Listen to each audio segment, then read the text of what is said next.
Hello, welcome back to another episode of the David Watson podcast. Today, I had a great conversation with Zack Khan, and Zack is a bodybuilder. Has been bodybuilding for I think nearly 30 years. Before we got into bodybuilding and a bit about his life, we got into the world's politics and put a few things right, put our own little worlds to right, so to speak. But it was a great conversation. And I got surprised by Zack because when I asked him about training, he taught me something that I've never heard anyone else talk about. So you'll have to listen to learn about that. But also, unfortunately, towards the hour and a half mark, his phone cut off. So it just suddenly goes dead. But I promise you, it's well worth listening to him. And check out the footnotes if you want to jump to certain parts. And as always, like, subscribe, and thank you very much for your support. It's appreciated. Hey, hello, and thank you for coming on the David Watson podcast. How are you? Yes, I'm fine. Thank you for having me on, David. Looking forward to it. Yeah, same as. I appreciate it. I've been following you on Instagram now. Well, I don't know how many accounts I've switched over and followed you on because you keep getting kicked off. I've calmed down a lot, so but I've followed you around for a while. Yeah, it's just the problem with Instagram and Facebook is like you can't say certain things because of people get their knickers in a twist. We live in a society of woke people, and everything is offensive. Everything's offensive to somebody. You know what I mean? But it's like this. I always say to people, like, you choose to follow who you want to follow, and obviously you follow people who are similar, like-minded people as you, and that's what you do. I'm not going to follow somebody who I don't agree with their views and then get my knickers in a twist because they said something was deemed offensive to me. And I just think we're living in a society now where everybody can complain about everything and everything's offensive to everyone. And, there is no freedom of speech. And, thank God, Elon Musk has taken over Twitter now. So it's more freedom of speech, there. So that's why I've started using Twitter more now. It is a funny world, isn't it? Because, I mean, I literally cannot comprehend how you can get upset about something you can scroll past. Yeah, exactly. I just think, we live in a. Where are you from yourself? I'm basically, if you think of Stonehenge, that's where I am. Oh, okay. So yeah, like I said to you, we live in a society now where people can complain about everything and everything's offensive, and and nobody, you can't say anything what's on your mind anymore because you might be mistaking it for toxic masculinity, misogynistic. You know what I mean? What the fuck is that? Being homophobe, being transphobic. You know what I mean? Being like I said to you, everything's got a name for it now. You know what I mean? Everything's got a name, and you can't speak your mind without having your opinion being heard. Because you feel like there's always somebody there who can complain, and then all of a sudden you're on this algorithm of Instagram or Facebook. As soon as you say something, they will ban you for 30 days or, you know what I mean? It's just like, I just can't believe this. Like, it's, kids can scroll on Instagram or TikTok and see girls with the titties bouncing about and asses bouncing about. But, as soon as you say something and, like, look at like Andrew Tate, a simple matter of fact. You know what I mean? So, like really teachers in school are bringing up the topic of conversation is that, don't follow Andrew Tate and don't listen to what he says. Like, really, like, if you think about it, like people like him are really just saying, listen, it's fine to be masculine. It's fine to go to the gym. It's fine to have aspiration and goals to be rich and famous and drive a nice car. But you know, you can't. That's wrong now in schools. You know what I mean? Yeah, It's like yeah, it and they're is like, because we've got into this weird place where, on one hand, you're supposed to strive to be an individual who wants to be somebody, and that's fine as long as everyone else is happy for you. yeah, yeah. So it's basically like, you know, and it's like, you know, schools. There should be no place in schools to talk about sex. You know what I mean? Oh, School definitely. is, yeah, school is not for that. You know what I mean? School's not about, you know, whether it's what's in a heterosexual or homosexual or whatever. Now they're coming out with LGBT stuff. You know what I mean? It's like school is not the place to, you know, show kids about at a certain age. You know, when you're like 8, 9, 10 years old and stuff like that, and that's what they're teaching you. It's like, come on, it's like they're starting the brainwashing early with our young generation, with the kids, and you know, and it's confusing things. You know what I mean? I do, And because I was so for context. My mum is Irish, my dad was English. So, in true good British politics, my Southern Irish mother married a British soldier in the middle of the whole Northern Ireland shit going on back in the 70s. Right, so you can imagine politics in my house was not something that was discussed when it came to sort of the Northern Ireland situation. But I went to a Catholic primary school, which is just at the bottom of my road. And when I was a kid growing up in that sort of Catholic environment in that school, if you were at mass, assembly, or some sort of group thing, and you started speaking when you were supposed to shut up, a nun would quickly come across the room and inform you of why you were going to shut up. And normally that would be a clip around the ear. And I went yeah, there to see my niece, and you're talking nearly 25 years later. First time I've stepped back in this Catholic school, and there is teachers trying to negotiate silence with these kids, and I'm just like, wow, the like nuns and the sisters would be turning in their graves if they could see this. yeah, it's like I saw a video on Twitter other day. There was a kid. The teacher took away the console from the room because the kids weren't behaving. So she took the console away. And as she was walking away, this kid runs at her, rugby tackles her to the floor, and starts punching her in the face. It's No. like, wow. You know, listen, you know, I think to myself, saying, we are moving away from times where, you know, we're giving too much choices to kids. You know what I mean? You Yeah, can't I do. negotiate with a child. It's a child. You know what I mean? It has to be told what to do. And this, in Japan and China, kids from the age of 2 till 8 years old, they don't go to school to learn maths, English, and stuff like this. What they learn about respect. Yeah, They learn they learn how to treat the elders. They learn to play with each other nicely. That's what they learn. They learn manners, yeah, and that's the thing, we are missing in this country. Unfortunately, now it's gone to parts. Before, like my dad says to me, when he went to school, in Kashmir, and you were scared of the teacher oh yeah. because if you said the wrong word, you would get caned.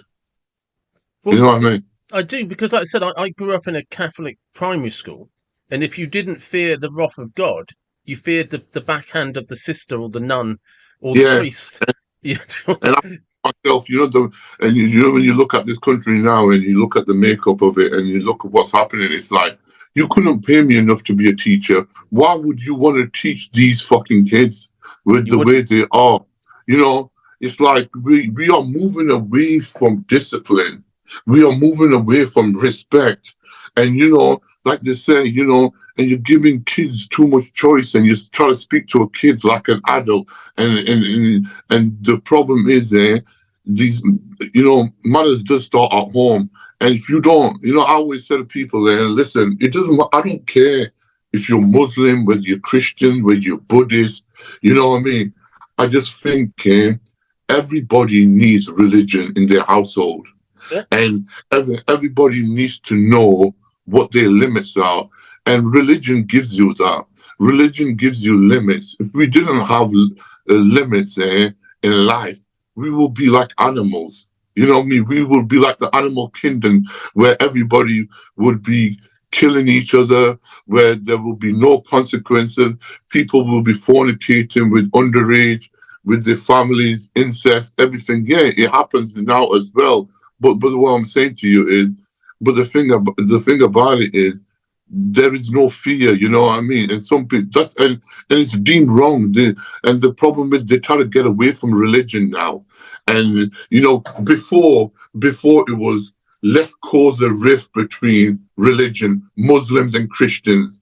Let's not bring the Jews into it because you'll be, you know, anti-Semitic. You know what I'm saying? Yeah. So yeah, you can say what you want about Muslims, you can say what you want about Christians, but as soon as you mention something about Jews, you're anti-Semitic.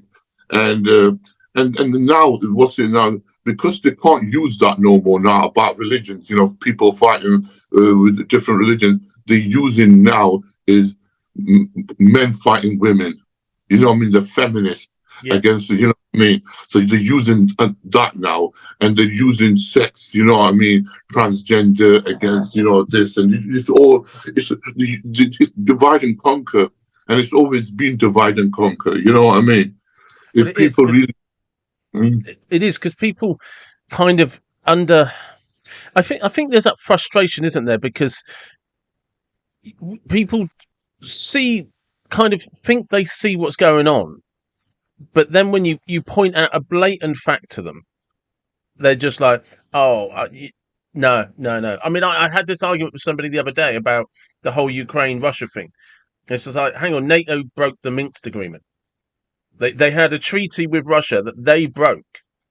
You know, I'm not trying to condone anyone's actions. What I'm saying is Russia didn't just waltz into Ukraine, and they've actually been at war since I think about 2014.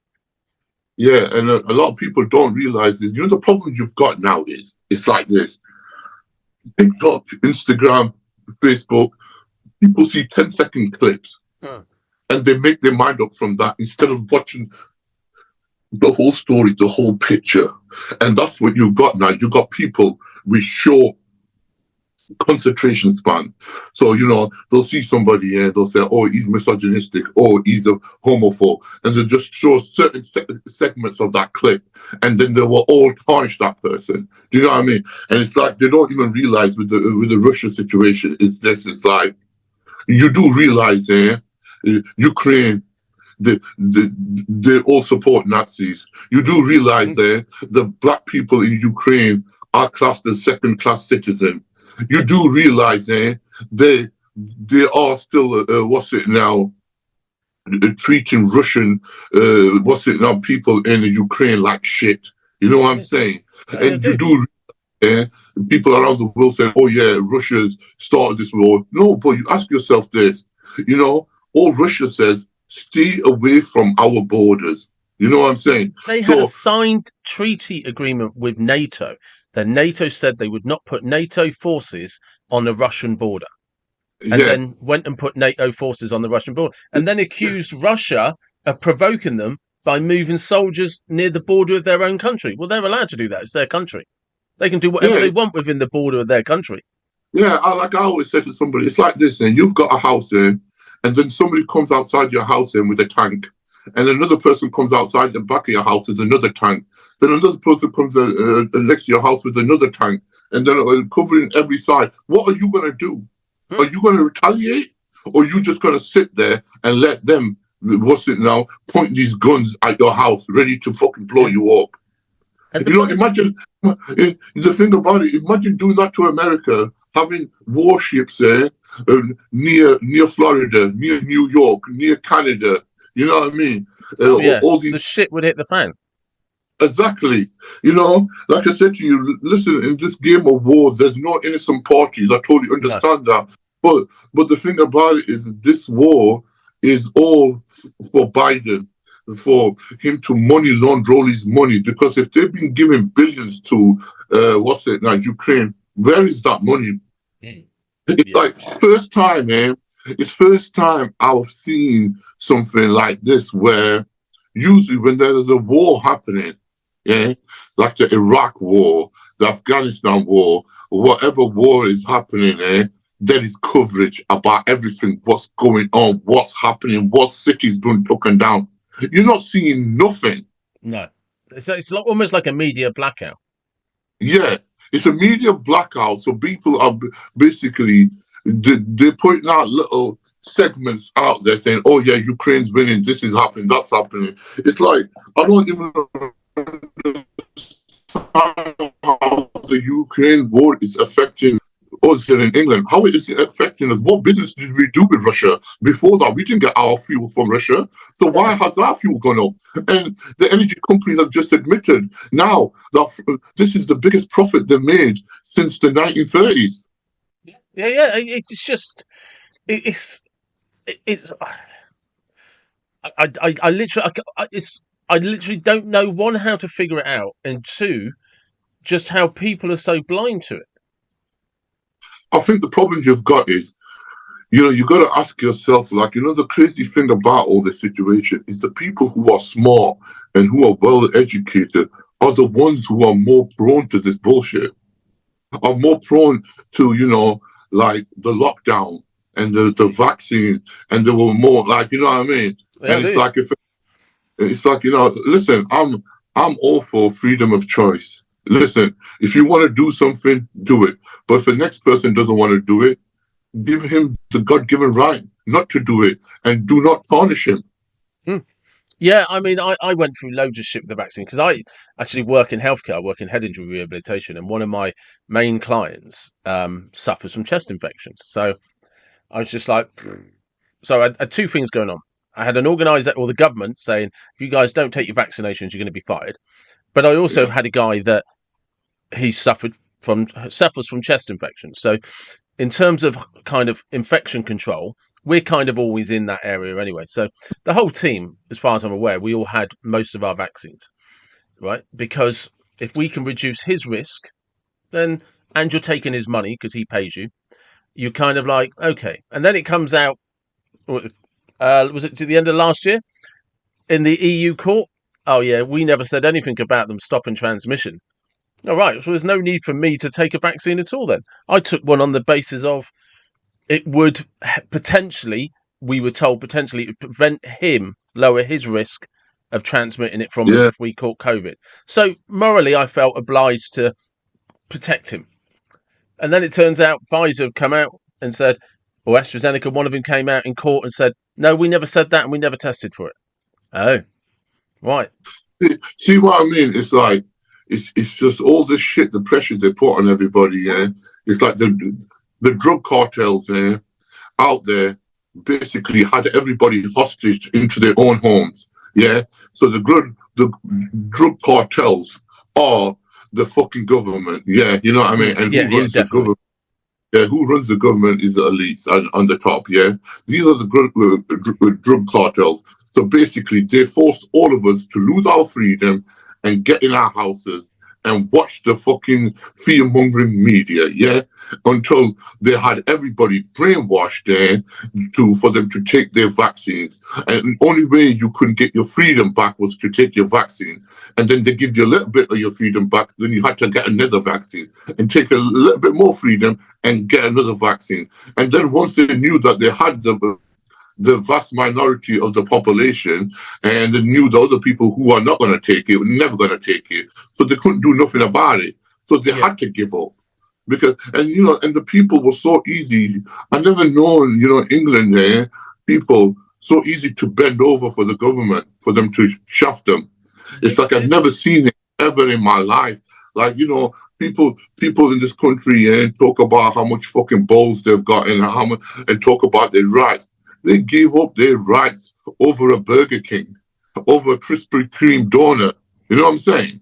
I do, because it's one of the things I found really strange, because I'm old enough to remember things like the poll tax riots and stuff like Yeah. that, where people hit the streets because Margaret Thatcher decided to introduce poll tax, and people were just refusing and going to court. I'm not paying my poll tax, going to court, going to prison. Like, no, you're not Yeah. getting a fucking penny out of me.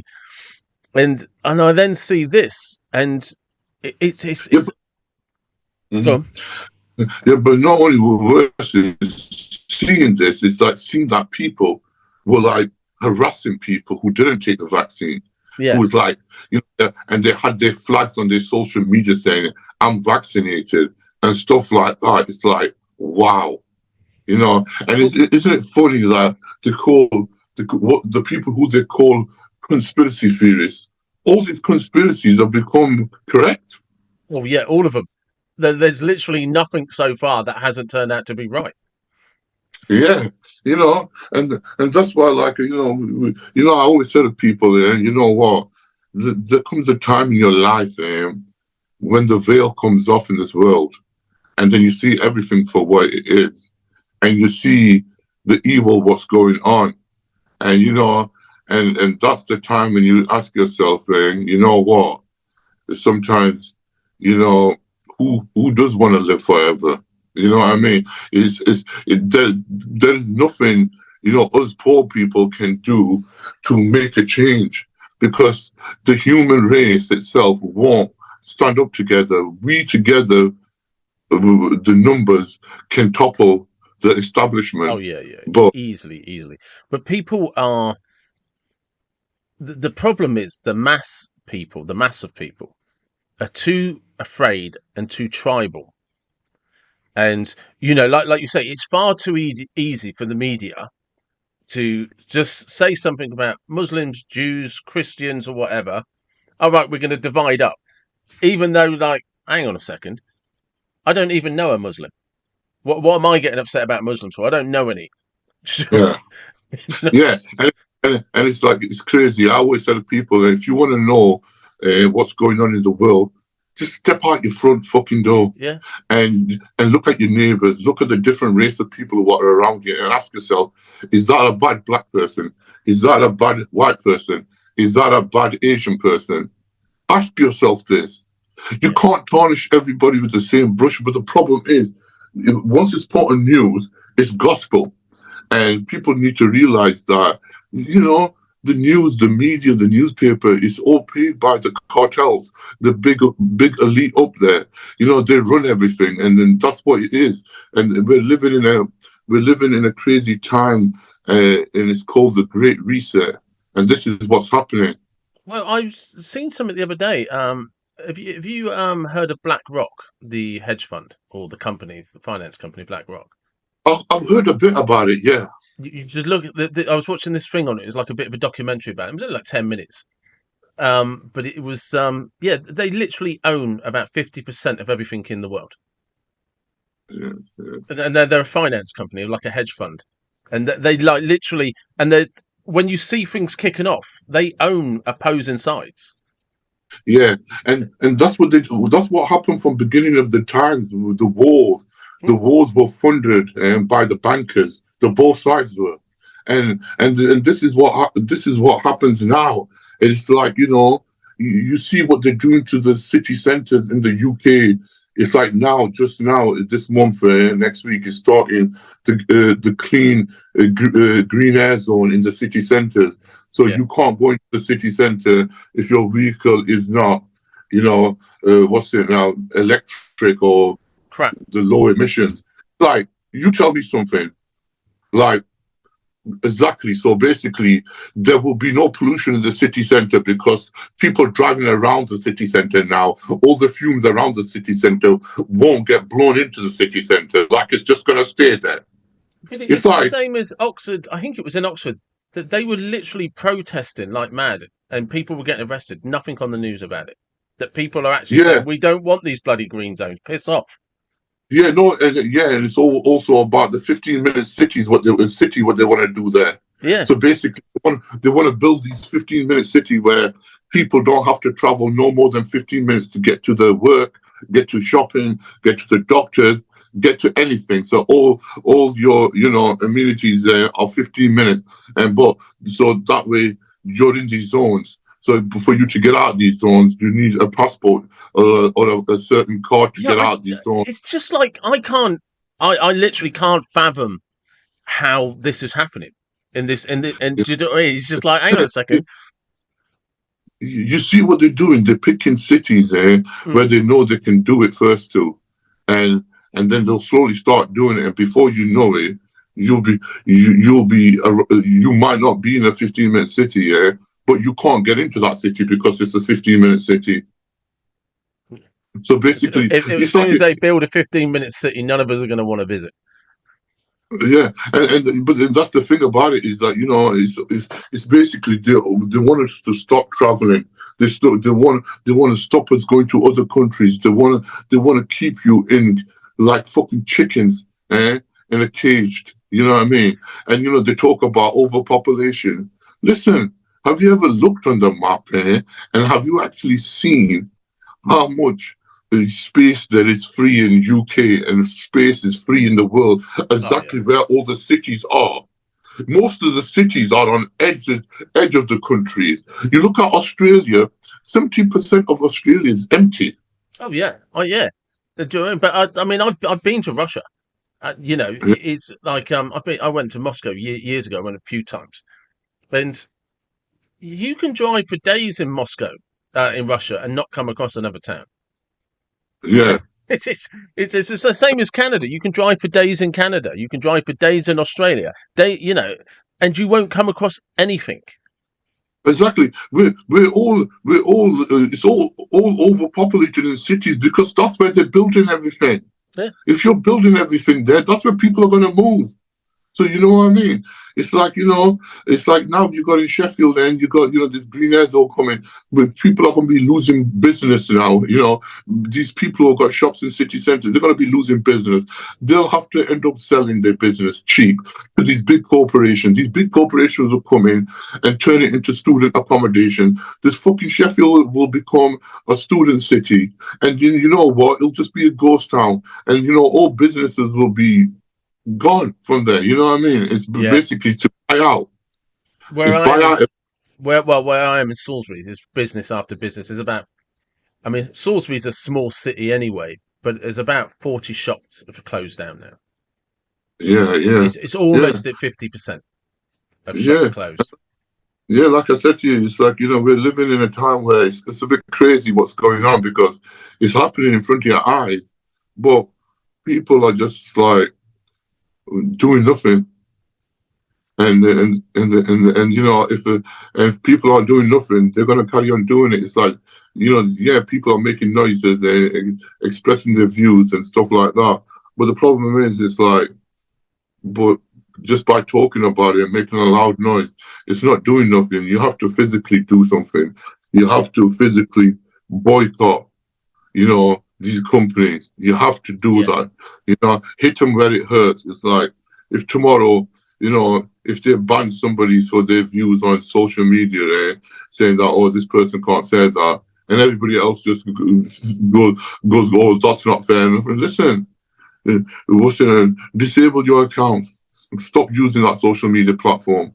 Watch them reinstate everybody. Watch freedom of speech come back. You know what I mean? You can't go to the streets and march anymore because what only happens is only 10% of them people see that. You know what I'm saying? If you want to do a protest, you have to hit them where it hurts, and that's with technology now.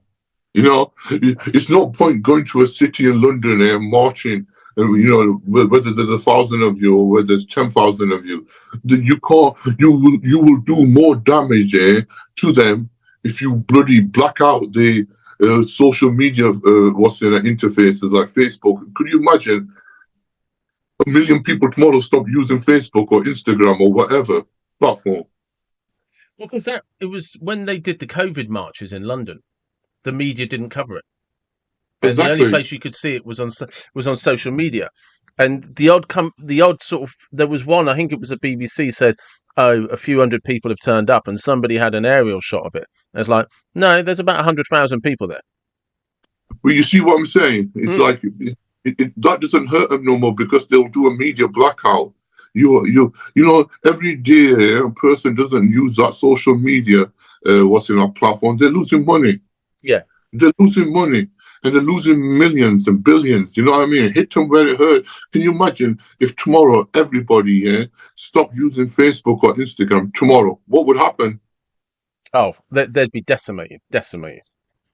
You see what I'm saying? It's like we have got the power, But the problem is, people fucking use this power for stupid things like twerking their titties and asses.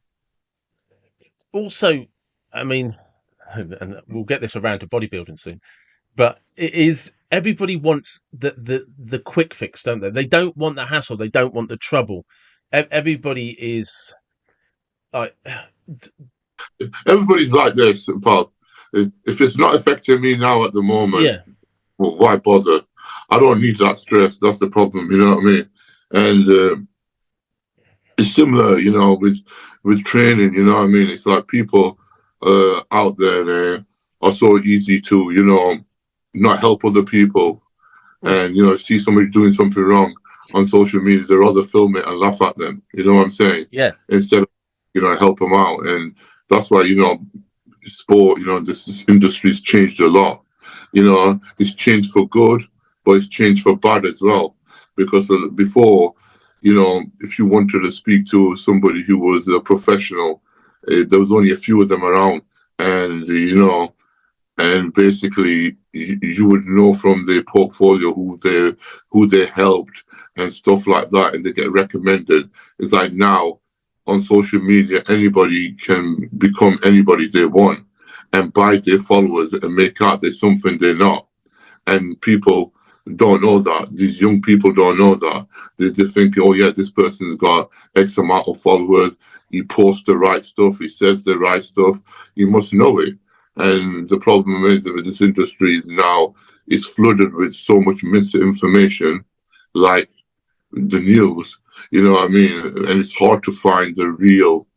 You know what I mean? The Well, it real was interesting hardcore. because you put a thing on your story today about some leg workout you'd given somebody, and they said it was like the 3-day Tom Platz Yeah. workout. Yeah. So basically, I just said to somebody, I go, if your legs aren't growing and you're training them and they're not hurting, then why not train them in the next day? Hurt them until they're fucking hurt. There is no fucking, uh, what's it now? Book what states and Holy Grail states that you can only train that body part once a week or twice a week. You have to, you have to listen to your body. You have to build that intensity up. You have to know. You need to. I always tell people there is so many different ways of training. Pick one, choose it, but put some fucking heart and balls into that workout.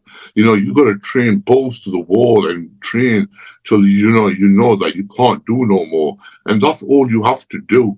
There is no right workout. There is no right workout. I'm glad you But said that because it pisses me off when I'll talk to people and they talk about rest and recovery, and you're like, fuck off. Why not come back and see me when you've had a proper workout where you are actually hanging? If you've had an arms day, right, depending on what your split is or what you do. If you've done arms and you can go get in the shower and wash your hair, you've not had a yeah, workout. You've not done a yeah, fucking arm workout. yeah. If you train your arms and you can still like twitch your face after it, you know what I'm saying? You haven't had a proper workout, and that's the problem. Is it's like intensity is missing from people's workouts. It's like people are posting some of their workouts on social media. I'm like, why? Who are you actually motivating with that workout? It's like they have to post something. It's like, what have you actually posted and who is it motivating? Before, before you used to see people train and used to have training videos out like Dorian Yates, Ronnie Yeah. Coleman, and stuff like that. And that is what you saw that and you wanted to go to the gym and train.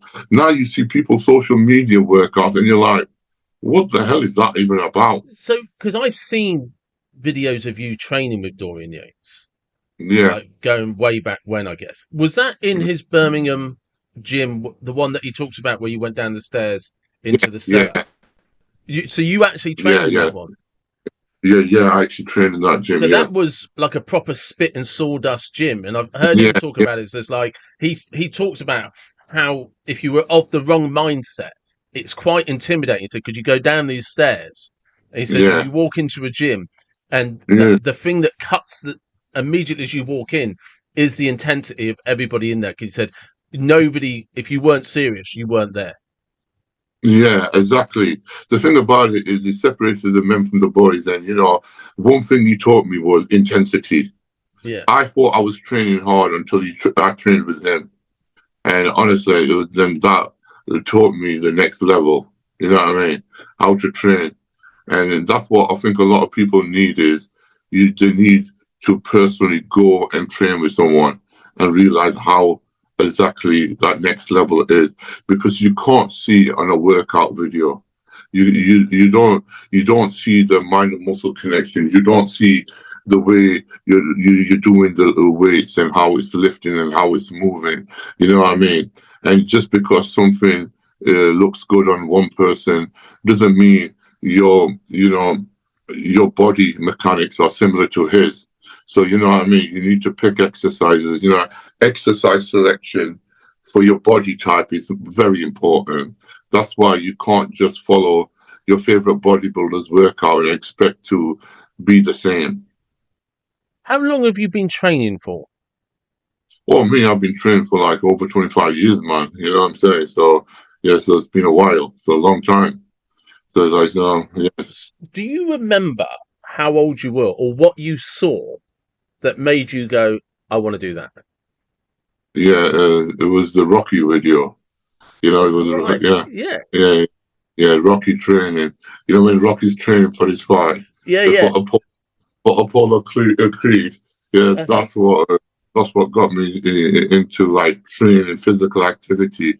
Like I used to do press ups, chin ups, skipping, and stuff like that. When I was a kid, I used to like sport, and from there, like I couldn't afford to go. I didn't know what a gym was then. You know what I Yeah. mean? Yeah. Then I remember, like later on, my dad got me some plastic weights where we used to fill up with water. I remember them. Yeah. Yeah. I Yeah. remember they were the thing back in the day, weren't they? Yeah, they did the job in it. They did the job. So yeah, so it's from there, and then obviously when I got older, left school and stuff like that, and went to college, then I was able to go to a gym, 1 day a week type of thing, and I used to go there and spend one whole day training my whole body once a week. You know what I mean? Because I couldn't afford to go 3 times a week or Yeah. whatever. Yeah. Yes, so I used to go like once a week, and like from there, the gym owner saw me and he was like, "Oh, you should compete. You got a decent physique on you." I went, "Compete?" I went, "Nah, I can't do that." You know what I mean? He goes, "No, no, you'll be quite good at it." And if you compete, like my show later this year, I'll give you like free membership. And I was like, "Free membership?" I was like, "Damn, well, what have I got to lose?" Yeah. Yeah. And then obviously he showed me some exercises as well and kept an eye on me. And from there, like 3 months after that, like I did his show and I won it. And from there it was like I got the buzz, and it was no looking back from there. You know what I mean? Mm. Yeah, it was So, crazy. who were the bodybuilders that you were looking up to at the time? When I first got into it, it was Arnold was the main one. You know what I Yeah. mean? Like Yeah. he was in this magazine like on Flex, like anniversary edition. You know what I mean? Yeah. Like he wasn't competing at that time, but he was the first like bodybuilder who I saw like in pumping iron and stuff like that. So Yeah. it was like wow, I never seen nothing like it. You know what I mean? When you're just mesmerized and you know what's happening, and Yeah. Definitely. then you realize that video is like from 20 years ago. And then you see the latest videos of the bodybuilders then. And that time it was Dorian Yates won his first Olympia. And I was like, what the fuck? He was You know what I mean? massive. He was massive. Yeah, and then you saw Flex Wheeler, Sean Ray, Kevin Levone. When I was getting into bodybuilding, there was so many awesome bodybuilders. You know what I mean? You could look at, and everybody had an awesome physique in their own right and mind. You know what I mean? And each one of them persons, like today, like could win the Olympia. You know what I mean? But Yeah. unfortunately for them, it was Dorian was the man at the time. You know what I mean?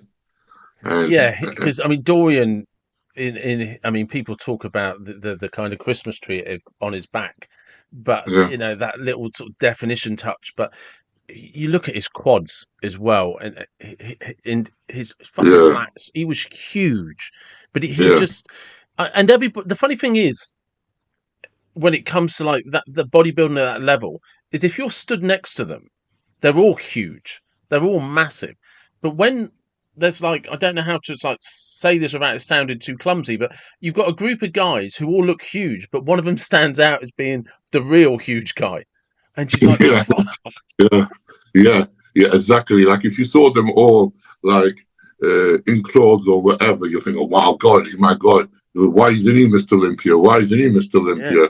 But when you're stood on stage with your posing trunks, then you realize who's Mr. Olympia. yeah, You know what I mean? It's like it's exactly the same way. You know, when you was younger and you would go to, when you would go out into town and you'll see a nice bird and she'll stand out, amazing looking. You're like, wow, she's hot. But then you go to a club and there's a lot of hot girls there. yeah. Then you realize who the real hot girl is. You know what I mean? Yeah, And, yeah, that's actually a really good analogy because that's one that we all know that you yeah, think, oh, she's hot, she's hot, she's hot, and then you end up in a room full of hot birds and you're just like, oh, all right, yeah, she's pretty, but oh wow, that one's really hot. And yeah, so yeah. when you look back or when you look at today, what do people get right?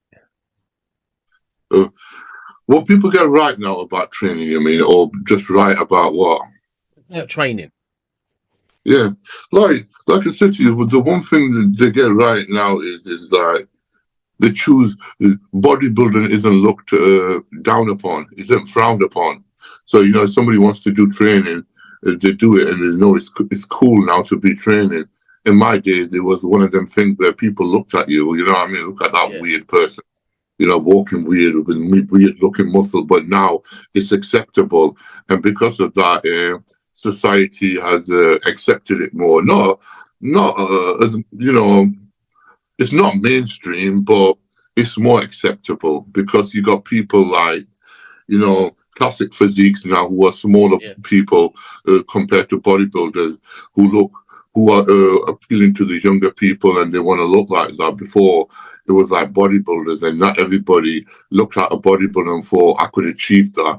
Now people look at bikini girls, men's physiques, who wear board shorts and things like that. Oh yeah, I could look yeah, like that. That's achievable. You know what I mean? So I think the misconception of it now is not as bad as it used to be. So that way they've got it right. And the way they've got it wrong is that they think drugs is gonna give them that. You know what I mean? yeah. I Yeah. commented on a thread the other day because somebody was talking about they're like, oh, those guys are juiced up or something like that, and I was just like, Yeah. yeah, yeah, they probably are, but judging by the size and how good they look, they're fucking training hard as well. Yeah, exactly. Just because people are juicing doesn't mean it's gonna make you a champion. And there's so many people I see who are juicing and they don't even look like they train. So what does that tell you? I think They're that's just also one of the biggest misconceptions, isn't it? Is people think juicing is going to make a difference if you don't train well, and it's just like no, yeah, you don't understand. The guys that are juicing and hitting the stage and looking massive, they would outwork any one of you in the gym. yeah. Even naturally they would. Yeah, yeah, Exactly. without anything in them. If you went and Yeah, had a workout with them, I pointed this out to somebody the other day or a couple of weeks ago. I said, look, if those guys were natural and or ask one of them for a workout, go and pay them for their time and see yeah, if they'll give you a training session with them and you do what they do. Not weights, just the intensity they work yeah, at, and then yeah. come back and see me and tell me it's the juice that makes a difference. Exactly. And that's what a lot of people are short sighted in that way. It's like makes me laugh and a lot of people say, oh, they're juicing and they're gonna end up dead in their 40s or whatever.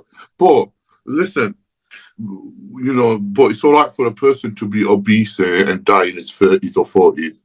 Oh, he's fine. Yeah, or But if alcohol or a coke but or whatever. yeah, but if a bodybuilder does that, oh look at him, he's juiced up. So basically straight away it's because the juice he's died in his 40s. But if a person who's obese, a fat fuck, yeah, who can't walk, who's been bedbound for the last 10 years, oh poor person. Oh, bless him. You know what I mean? Oh, he's got a thyroid disease. That's why. Yeah, exactly. So, we do get the brunt of everything, I mean, because there are people out there who do put out misinformation, and they do talk about steroids openly, and people are listening to their information, and they love to get a reaction out of people. And, like I always say to people, listen, nothing in life you can do healthy. You know what I mean? Whether you are the healthiest person in the world, you can live up to 80, correct? But we're all gonna die some point. So even a healthy person who's eating healthy, who's got a healthy lifestyle, who doesn't drive, who doesn't do things, he avoids every danger in society as possible, he still could be walking one day, slip and bang his head and die. You know what I mean? And you don't know what's around the corner. So people need to stop thinking about, oh, what's it now? This person, they're only going to live till they're 40. They're only going to live till they're 50, whatever. Listen, the thing about it is, smoking, same. People getting illnesses, cancer, the C word, the horrible word, exactly same. Everything, you can only do so much in life. And if somebody is enjoying their life and going to the gym and training, and if he is taking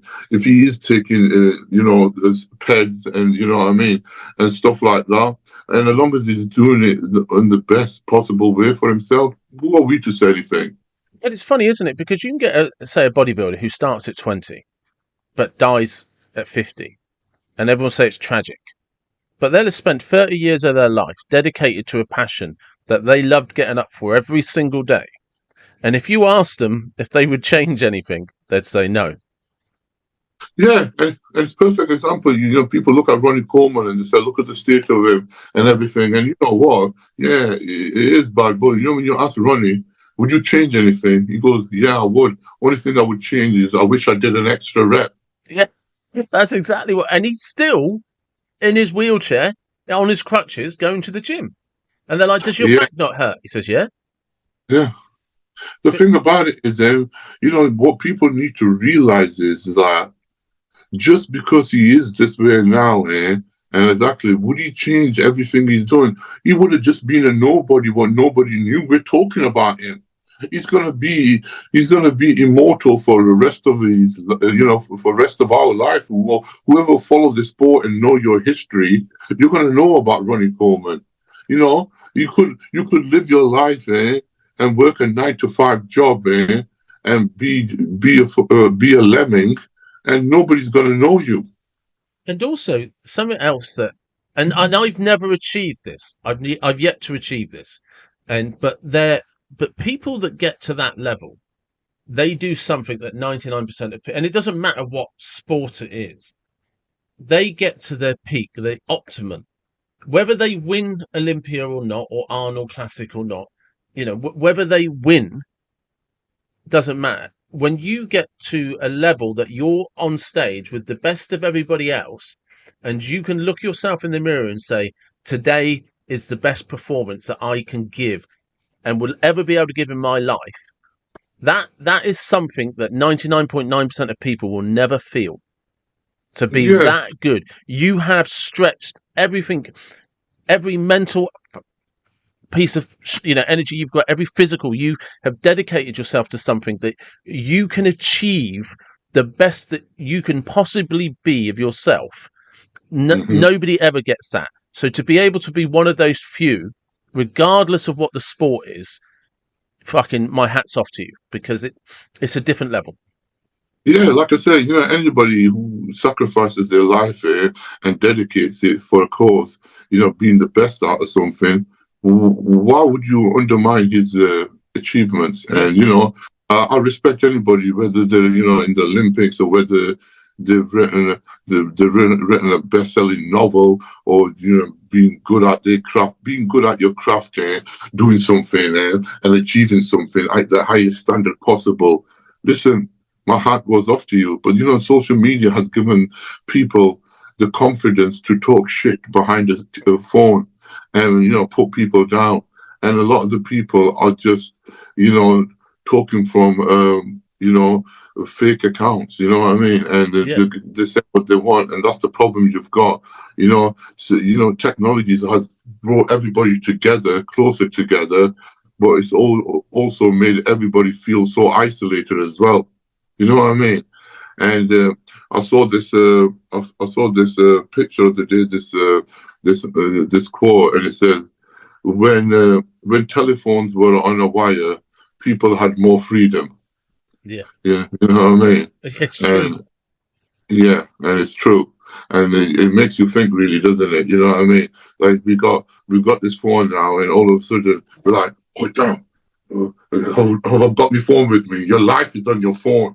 The phone is an extension of your body, and it's like we have become like cyborgs. Really, we've got this extension of our phone to us. Like now, I'm talking to you, and you're other side of this country, and you know what I mean. We can have this conversation. It's like it's crazy to think that, and it's only and it's going to get to the point where AI will be taking over most things. You know what I mean?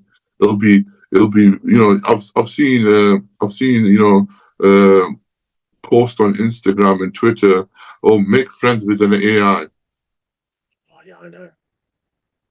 You know what I mean? I don't. I do. I get baffled, like, because people will never understand. Like you and I, you just hit on something for me that's really important. That once upon a time, the phone was connected to a wall.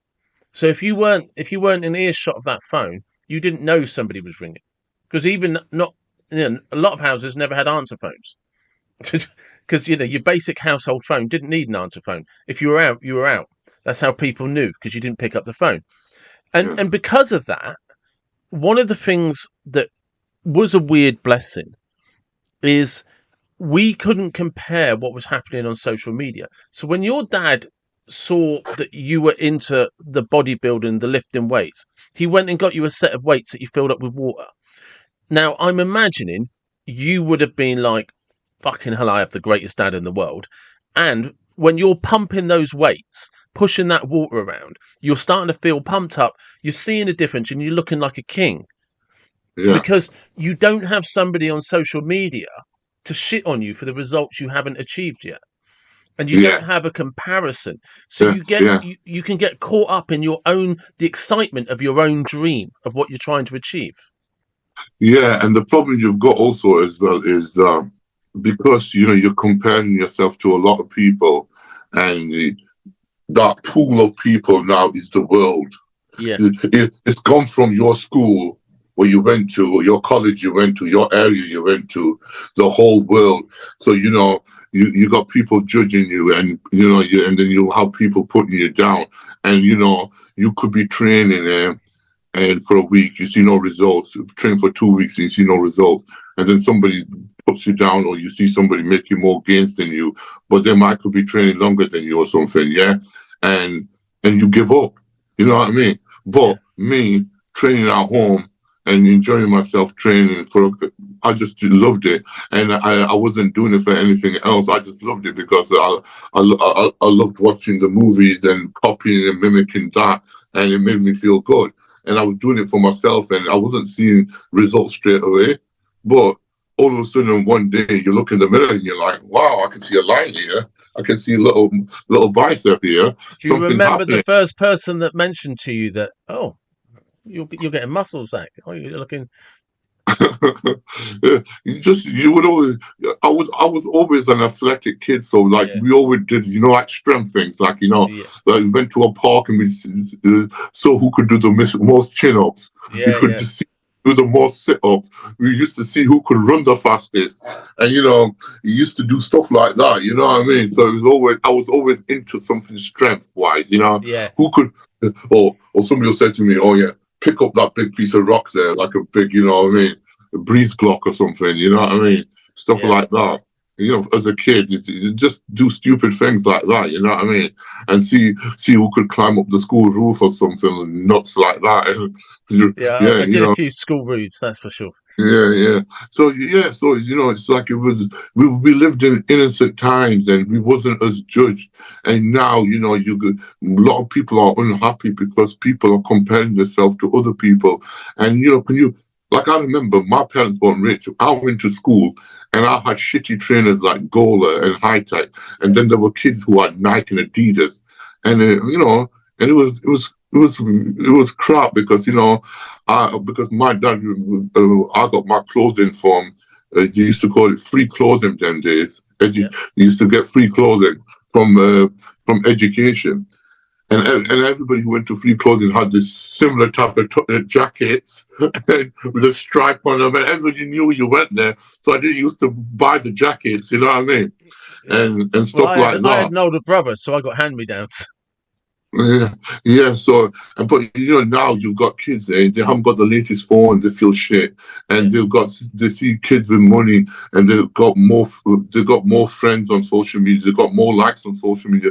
So you take a picture of yourself, and you don't get the likes what you expected because you haven't got as much friends, and it's just like kids have got so much shit going for them now. You know what I mean? And it's like. It's bringing up kids in a world where they're being judged from the day one, and it's not good. It's not good. You know what I mean?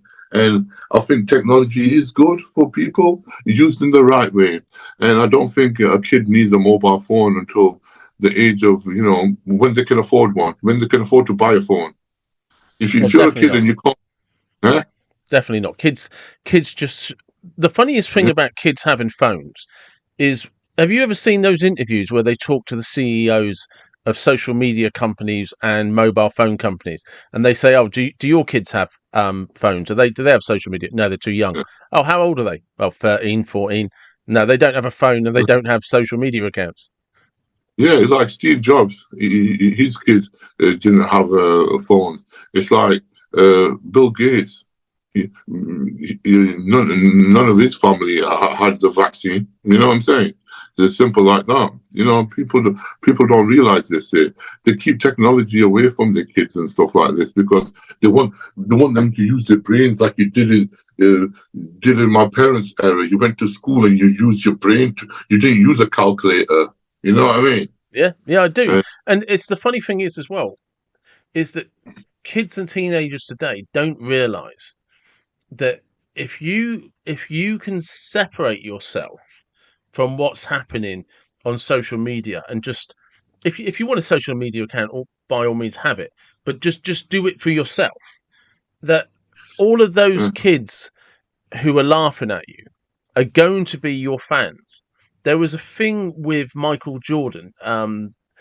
I seen today. He was being interviewed because he's just directed the latest Creed, and this woman is interviewing him, and she's like, "Oh, hey, we're friends. We went to school and all of that." And he went, "Yeah, you're the one that took the piss out of me, and you were the one that called me corny, and you were the ones," yeah, because he always wanted to be a model and he always wanted to be an actor. So he had a yeah, portfolio, yeah, and even at school, he was doing everything to be who he could be today. And he pointed out to this girl, or this woman who's interviewing him, because they did go to school. He goes, "Yeah, you were the one of the ones that bullied me. You were the ones that called me corny. You were the ones." And she was like, "Oh no, no, not yeah, me. We were just laughing because you were called Michael Jordan. Yeah, bullying me." yeah. Exactly, and that's what I mean. And I feel sorry for kids at this moment because uh, anything they get into, they will be judged and they will be put off. So you need to raise kids in this day and age, knowing that be yourself, stick to your purpose. If you enjoy something, keep doing it. Do not let anybody put you away from what you enjoy doing. And money doesn't buy, you know what I mean, what's in heart and balls, you know No, what I mean, to do yes. what you need to do. And, like any advice I can give to anybody, from my experiences, don't be scared to be judged. You know what I mean? And you will always be judged no matter what, from your looks to how you speak, to what you say, to how you walk, to what you wear. And you know what? These people who are talking shit like this about you, it says a lot about their insecurities, not you. So, Because obviously they see something in you and that basically threatens them. so taking that, because you're somebody that has got on stage, who has stood there in his posing trunks, done all of the posing, done all of the work. And you must have come in for a shitload of criticism over the years. Oh yeah, exactly. I've been called every name under the sun, you know what I mean, from the way you look to the way you speak. And you know, you like to yourself, oh my God, I didn't realize this will be happening now, because I remember this was in school when I was young. I used to get bullied, but now it's happening on the internet with my pictures. You know what I mean? Saying, yeah, I look like this, or you know, speak like this, and what's wrong with him, and this stuff like that. And you're like, wow. And you know, you have to grow a thick skin straight away. So And how did you do it?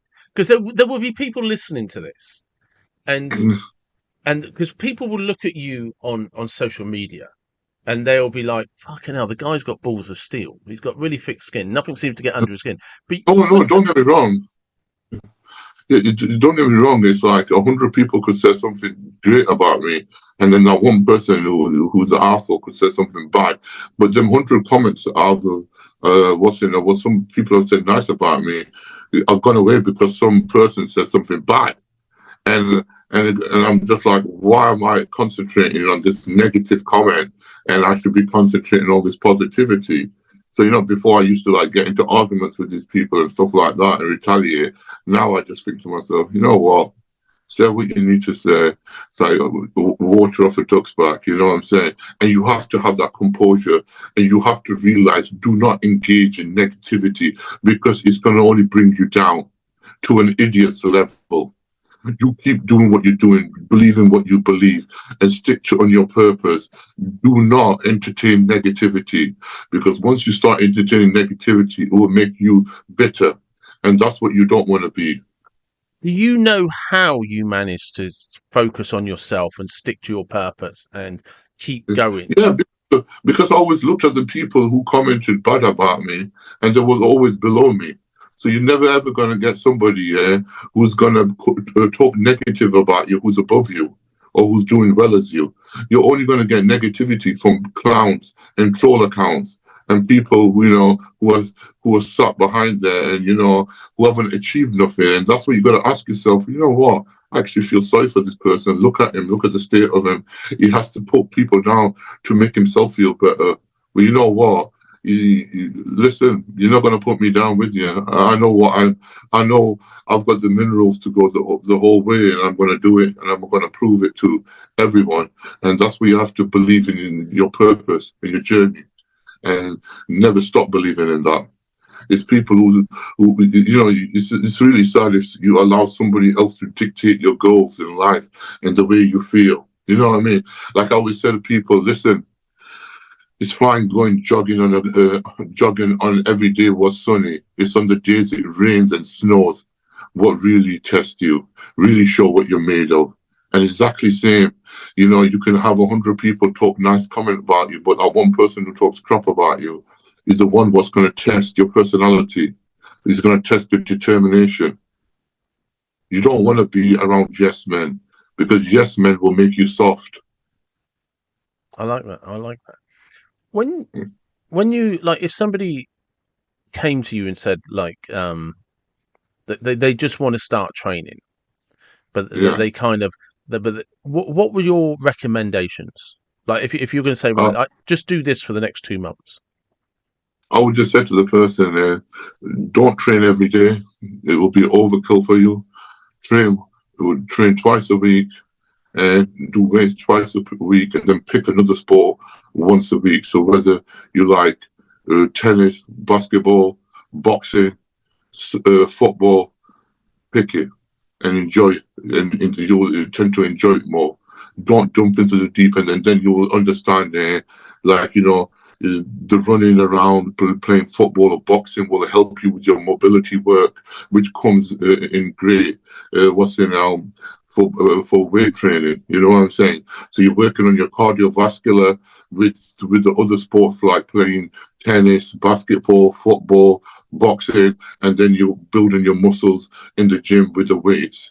And do that, you know what I mean? Train your upper body, lower body, you know what I mean? Split it into two. And then once you've been doing that for a few months, 3 months, and then you can train 3 times a week. You know what I mean? And 3 times a week is more than ample. And then, you know, make sure, you know, you're eating 3 to 4 good meals a day, you know.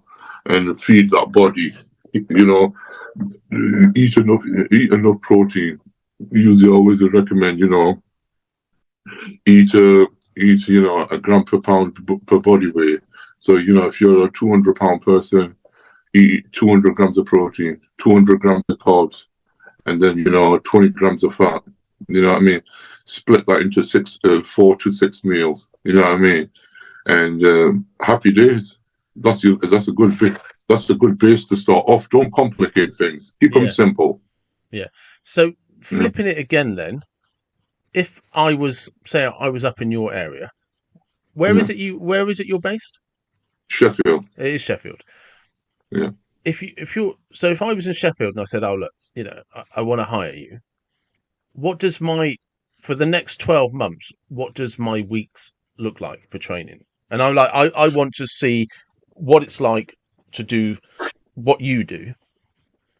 Right. Yeah, but the thing about it, first thing first is I would say to you, send me write down your food, what you eat every day for the next 7 days. I'll work out how much calories you're having a day then over the 7 days. So we work out your diet first, and then we'll work out a weight training program. So you know what I mean. So basically, I train one body part a day and 5 days a week. You know. Yeah. So Monday I will do chest, Tuesday back, Wednesday arms, Thursday shoulders, Friday legs. So you know what I mean. So that's what your week will be split into, and then I'll be coming 6 meals a day. You know what I mean, and then I have time for basically work.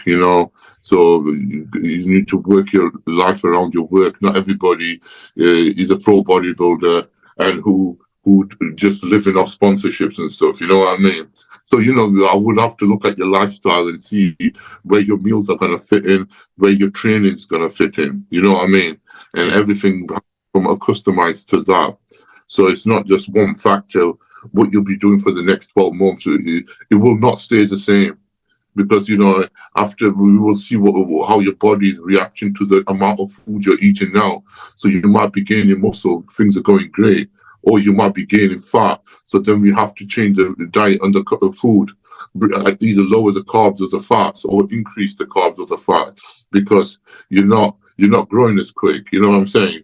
And either you're getting lean too quick, so that means you're burning muscle tissue away and fat. So if you're getting lean too quick, then we need to have that happy medium. So like on a week basis, we will track everything and make the changes accordingly. You know what I mean? I do, and I find it interesting because you've not yet, and I'm going to quiz you on it a bit more, you've not yet once mentioned any exercises. Everything has been your diet, the protein, the carbs, the fats, how it adjusts depending on how you're responding, working it around what your work schedule is. Because I guarantee you, I could ask another 100 influencers, if you like, and they'd tell me what leg day looked like, what chest day looked like, what this looked. But you haven't mentioned that at all. Just what the days of the week are. Yeah, because number one, I haven't seen you do them exercises, so I can tell you how to do bench press. But if there is doing bench press and then there's doing bench press, there's a difference. So basically, exactly same way. There is, what's it now? Oh, how do I recommend? There's building a brick wall, and then there's building a brick wall. Yeah, so you know what I mean? Yeah. There's quality in the work. You know what I mean? So you could go to a jack of all trade, and he could build your wall, and there's holes in there. There's the wall is crooked. Or then you could go to somebody, a professional who you pay a bit extra to, and he builds your wall, and it's exactly what you need. A fucking wall, straight line. Yeah. No, that makes sense. Oh, God's sake. have to see you train. I need to see how you perform a rep. I need to see how you inhale, exhale on your reps. You know what I mean? I need to see how you hold the bar. I need to see where your head is placed. I need to see the way your body is. I need to see the way you push your weight. Are you pushing it with your palm or your hands over? Is you got the right hold? You know, have you got the thumb on the bar, or you got the thumb around the bar? Or you're doing formulas, you know what I mean? All these things come into place. It's not just easy. You're just giving somebody a workout plan and say, go and do it. You know what I mean? Yeah, no, Because that does. It makes perfect sense. It makes perfect sense.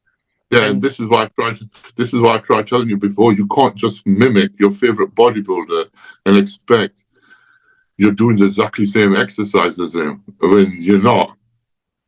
You know what I mean? yeah, no, I do, and that because that's, as I said, that's one of the things that I'm finding really fascinating, is Yeah. because I can have the same conversation with another trainer, and they'll just give you a set program, and Yeah. you just like, and it's just like, I'm not qualified at anything, but I know enough to know, because I do head injury rehabilitation and stuff for a job. Is like I Yeah. know enough to know there's no generic solution for anybody, No. and No.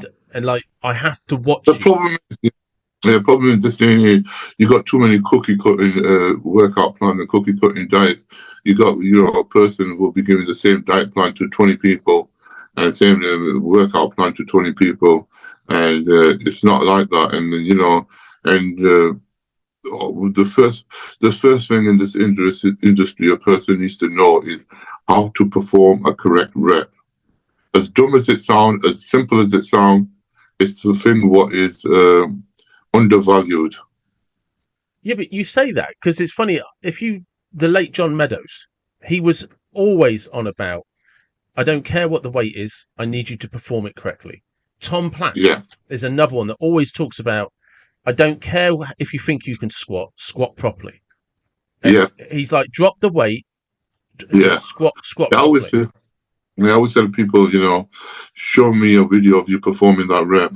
If you're not close to me, you know what I mean, and you can't get down to me, then show me the video and I'll show you exactly where you're making mistakes and see where you need to improve. You know what I mean? Yeah, Once we've got the repetition right, then we can start adding weights on. It's the same way when you go boxing and somebody says to you, jab. You know what I yeah, mean? Jab, jab, jab. You know what I mean? There's a way of doing a jab and there's a way of doing a punch. You know what I mean? Exactly same way with training. You have to perfect that. You know what I mean? That's why you go to a coach, a boxing coach, to tell you how to throw a jab. And the way you have to stand and you're bouncing on your toes. You're not stood flat, but you know what I mean? So you got to be, ready like a spring. And it's exactly the same way. It's like if you would go to a boxing coach or a wrestling coach or a tennis coach or a basketball coach, why wouldn't you go to a bodybuilding coach to show you how to perform that rep correctly? yeah. You know what I mean? No, Yeah. I do, because people really, it's another thing really that people get, that anything to do with weightlifting gets a bad press with, is people just going for 1 rep maxes.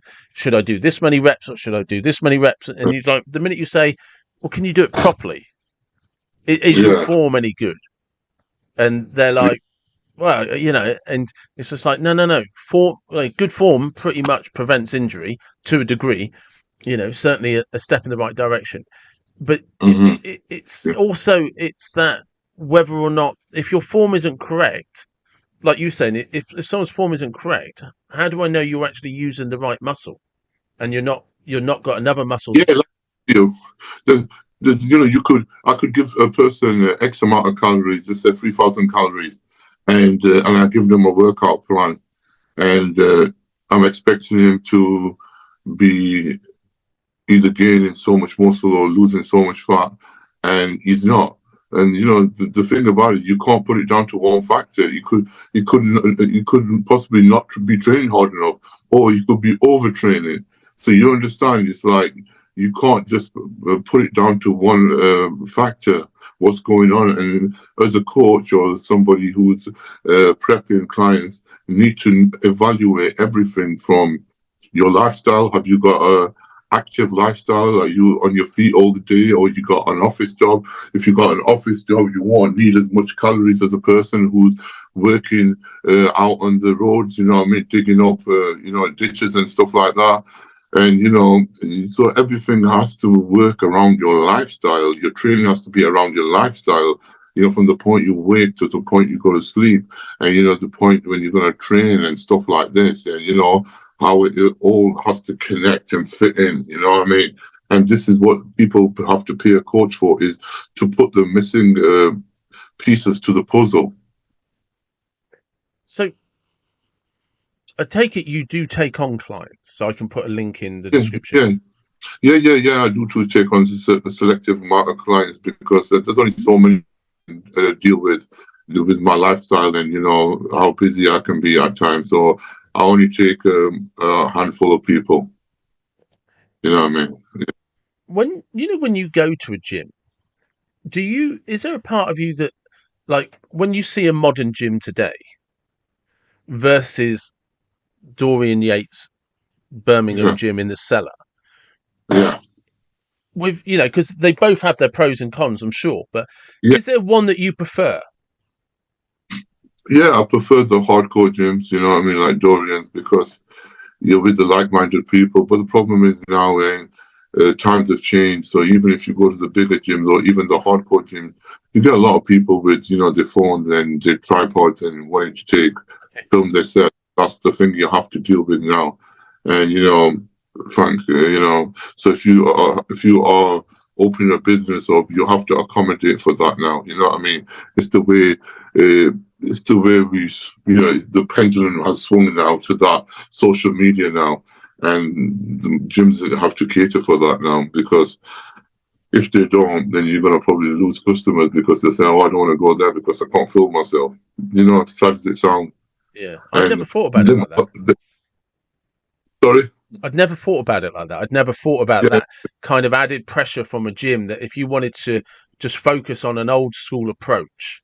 Yeah, I think the only way you can have an old school approach gym is have your own gym at home, which I've got. You know what I mean? I had it in the lockdown. Thank fuck for that. So there's times I train at home when I don't want to be around people and be in my own, my space, and do what I want to do, listen to what music I want to listen to, knowing that nobody's waiting for that piece of equipment. It's good to have that option.